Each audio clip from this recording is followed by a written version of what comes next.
Este miércoles 11 de diciembre, la jueza nacional Daniela Camacho postergó la audiencia preparatoria de juicio del caso Sobornos 2012-2016, que debía reinstalarse este jueves 12 de diciembre. La nueva fecha para esta diligencia será el 3 de enero del 2020. Esto después de que la magistrada aceptó el pedido para diferir la audiencia de 4 procesados, la exministra de Transporte y Obras Públicas, María de los Ángeles Duarte, y los empresarios William Philip, Edgar Salas y José Verdú. La entrevista a la carta, en diálogo directo con los protagonistas de los hechos. Nos acompaña esta tarde el periodista Cristian Zurita. Qué gusto, Cristian, ¿cómo estás? Gracias por estar aquí. Gisela, un placer nuevamente estar aquí. Cristian, esta audiencia preparatoria de juicio lleva alrededor de 2 meses en curso, considerando que la primera sesión se instaló el pasado 17 de octubre. Según se dijo en la audiencia del próximo 3 de enero, se conocerá si los 24 procesados en este caso, entre ellos el expresidente Rafael Correa, el ex vicepresidente Jorge Glass, altos funcionarios como Alexis Mera, Fernando Alvarado, Viviana Bonilla, Cristian Viteri, serán llamados a juicio o no. Es lo que se dice, se ha escuchado ya varias veces. Y justamente esto se ha venido diciendo desde la audiencia número 1, desde la primera. ¿Es normal que se haya postergado tanto este tipo de audiencias?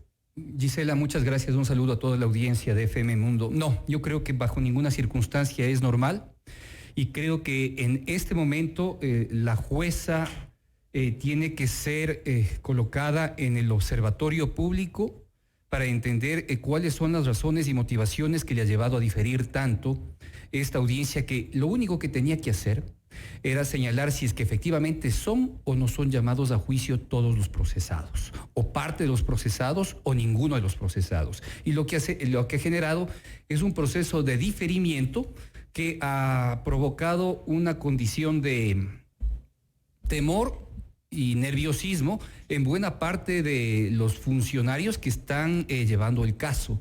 No es justificable y no se entiende las razones por las cuales la jueza ha diferido este tema. Ahora, de lo que nosotros conocemos, ¿sí?, y podemos efectivamente señalar, y que creo que estamos en capacidad de decirlo, es que existen una serie de carteles jurídicos radicados aquí en Quito, ¿sí?, que están generando un lobbying muy poderoso e intentando sobornar a los funcionarios para evitar justamente que esta audiencia se celebre. ¿De estudios jurídicos? Ya, son estudios corporaciones jurídicas, ¿sí?, que efectivamente están tratando de bloquear e incluso sobornar a las autoridades. Pero esto es preocupante porque si la audiencia preparatoria de juicio se ha demorado 2 meses, ¿cuánto va a durar el juicio en sí?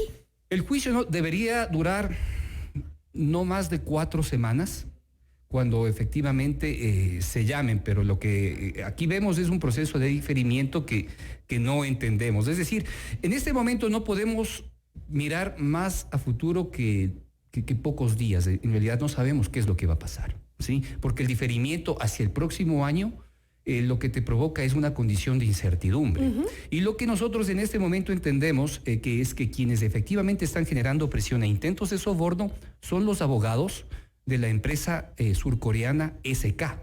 Entonces, a quien hay que preguntarle sobre estos temas es a la doctora Jessica Vergara, y hay que preguntarle a la doctora Jessica Vergara qué estudio jurídico está detrás de ella generando estos procesos de presión en la Fiscalía y en la Corte Nacional de Justicia. O sea, es Jessica Vergara la que tiene que responder, que es la abogada del señor Mateo Choi, que a su vez era el gerente, el CEO de la empresa surcoreana SK, que ha sido identificada como una de las que entregaban recursos económicos exactamente para las campañas 2013 en adelante. Cristian, ¿qué pasará en el caso hipotético de que en el 2021 tome el mando del gobierno algún personaje afín a la Revolución Ciudadana? ¿Habrá complicaciones en la seguridad jurídica de este caso? Bueno, ya hay complicaciones. El tema es que las complicaciones las vivimos en este momento. ¿Hay las presiones? Las presiones están, las complicaciones. Ahora que estamos en este gobierno, ¿qué podría pasar? No, o sea, si es que nosotros observamos o entendemos que en este momento existen presiones, imaginemos todo lo que puede suceder si es que un gobierno afín a los anteriores corruptos efectivamente asumen, serán juez y parte, y las condiciones de impunidad en este país, eso sería muy grave. O sea, si es que este caso no llega a una sentencia, ¿sí? Por mínima que sea, en contra de los acusados, sería extremadamente grave y genera un camino para la inviabilidad de este país como democracia. Sí, si no, sería cualquier cosa. Estaríamos viviendo en un país en el cual se ha permitido que se oficialice bajo condiciones de ineficiencia jurídica el robo de un tema que nosotros apenas hemos denunciado el 30%, porque nosotros consideramos que el caso sobornos o arroz verde, como lo llamamos los periodistas, no es menor a los 80 a 100 millones de dólares. Porque apenas hemos descubierto una parte de los recursos entregados por las grandes corporaciones internacionales y ecuatorianas. Y dentro de los ecuatorianos hay muchos interesados que efectivamente no sean sancionados. Tú hace pocos momentos señalaste el nombre de Verdú, por ejemplo. Verdú es uno de los principales contratistas del municipio de Guayaquil. Qué horror. Técnica General de Construcciones, aliados con Hidalgo, que estuvieron directamente involucrados en este gobierno de Lenín Moreno, ¿sí? Recibieron parte de la reconstrucción de la vía Quito-Guayaquil en un tramo de 40 kilómetros hace pocas semanas en el sector Santo Domingo-Buena Fe. Es un entramado que no termina que no se termina de concretar, de visualizar, diría yo. De concretar en la opinión pública como actos de corrupción, es decir, las mismas empresas corruptas, Hidalgo, Técnica General de Construcciones, FOPECA, ¿sí? Verdú, que están en este momento judicializadas en el caso Arroz Verde, son las menos interesadas. Entonces, lo que vamos a tener es lo que de alguna manera hemos identificado lo que pasa en el caso SK. Es decir, SK tiene una abogada que da la cara, pero detrás de esa abogada existe un estudio jurídico poderosísimo en Quito que está generando presiones en la Fiscalía y está generando presiones en la Corte Nacional. ¿Qué va a pasar con Hidalgo? Va a ser lo mismo. ¿Qué va a pasar con FOPECA? Va a ser lo mismo.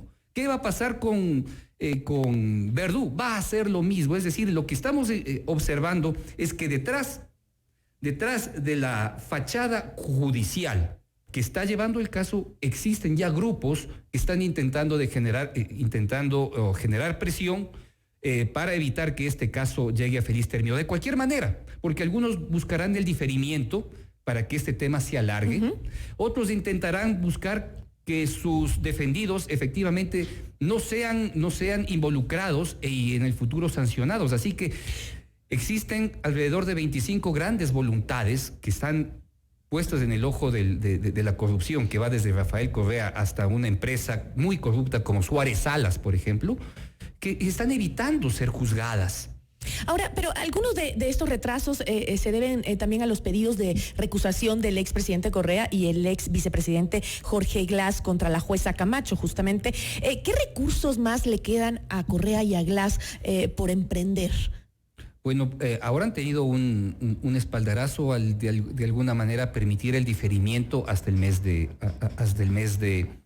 enero, que me parece inaudito. La jueza tenía que llamar, sí, a todos los involucrados, y si es que los abogados defensores no estaban, debía llamar a un defensor público e informarles en 5 minutos si es que son o no son llamados, ¿sí? Justamente por eso es que se constituyó el sistema judicial oral, para evitar estos largos diferimientos, ¿sí? Y lo que estamos viendo es que el sistema, en este caso, no está siendo eficiente. Y pues tal vez la jueza tenga las razones para decir, bueno, es que nosotros tenemos que escuchar a todas las partes, pero de alguna manera tenía que dejar o explicar públicamente. Yo no sé si es que la jueza puede hacerlo, no puede hacerlo, pero a todos nos llama la atención de que existe un diferimiento tan largo. O sea, ¿por qué tiene que esperar o se come todo el mes de diciembre? ¿Sí? ¿Para qué?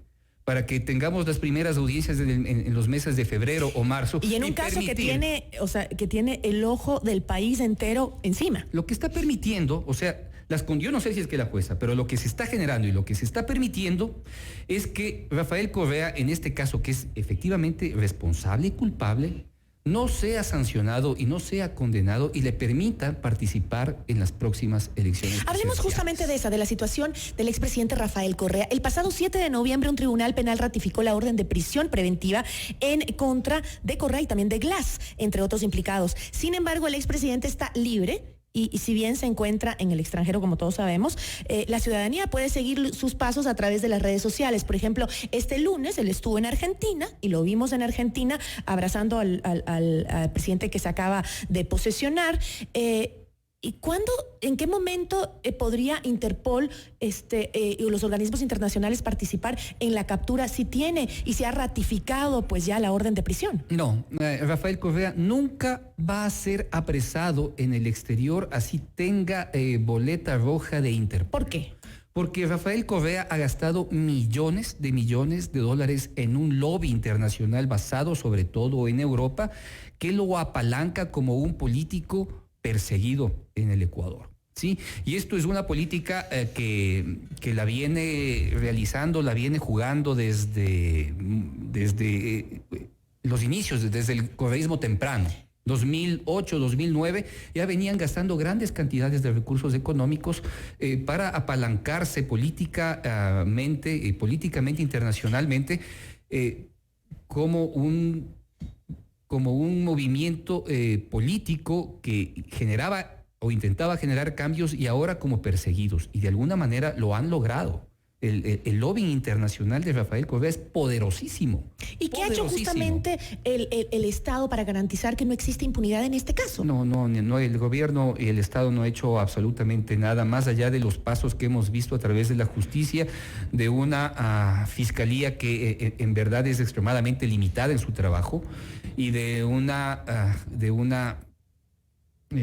función judicial de alguna manera atrapada por los intereses gubernamentales. Yo no entiendo cómo es que este momento pudo haberse establecido o generado un proceso de evaluación judicial cuando se lleva el caso penal más importante de este país. Ahora, es una locura. A ver, si Correa es llamado a juicio, se le acusaría por cohecho. Y este delito es muy peculiar porque no prescribe y se puede sentenciar sin que el acusado esté presente. En ausencia. Exacto, sin que se lo podría juzgar fácilmente, no es necesario que esté aquí en el país. En teoría esto pues significa que nunca podría volver al país, no va a regresar él por su propia voluntad al país. Sin embargo, si algo demostró el paro nacional es que no necesita estar presente para mover fuerzas políticas acá en el país. ¿Qué otras medidas puede tomar el Estado justamente para evitar eso?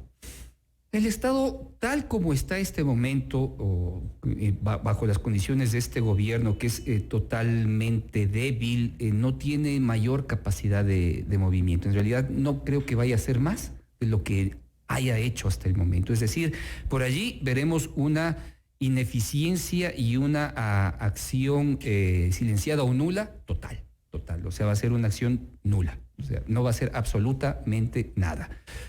Y bajo esas condiciones, pues habrá que esperar el proceso electoral, que arrancará tal vez con cierta tibieza y cierta fuerza, será entre abril y mayo del próximo año.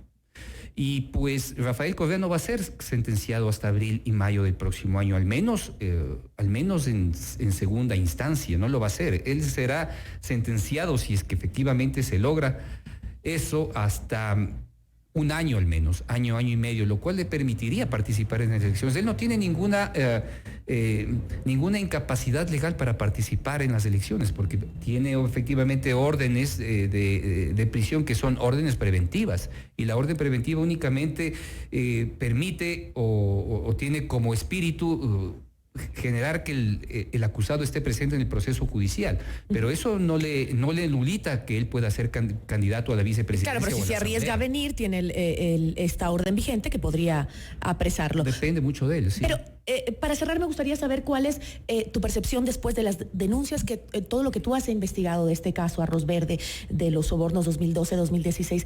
¿Qué se espera para las próximas elecciones justamente con este panorama que nos acabas de mostrar?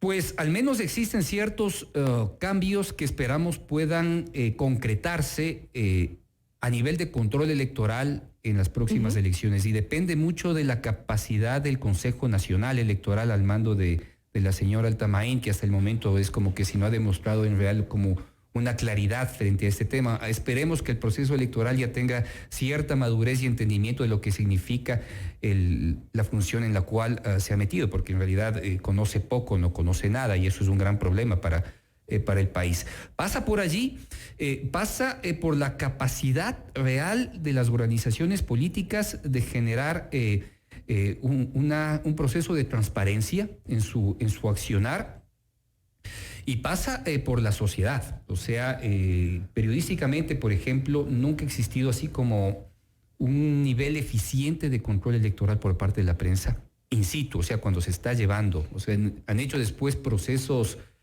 post-mortem, después de elecciones, pero no el momento electoral. Así es que es como que si tendríamos que constituir o empezar a cocinar a fuego lento un proceso de participación social en el que estén varias personalidades y varias organizaciones civiles para seguir y entender y transparentar estos procesos electorales.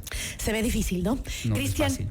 te agradezco muchísimo por habernos acompañado. Cristian Zurita, investigador, periodista investigador, y quien denunció, parte de los que denunciaron la trama de Arroz Verde.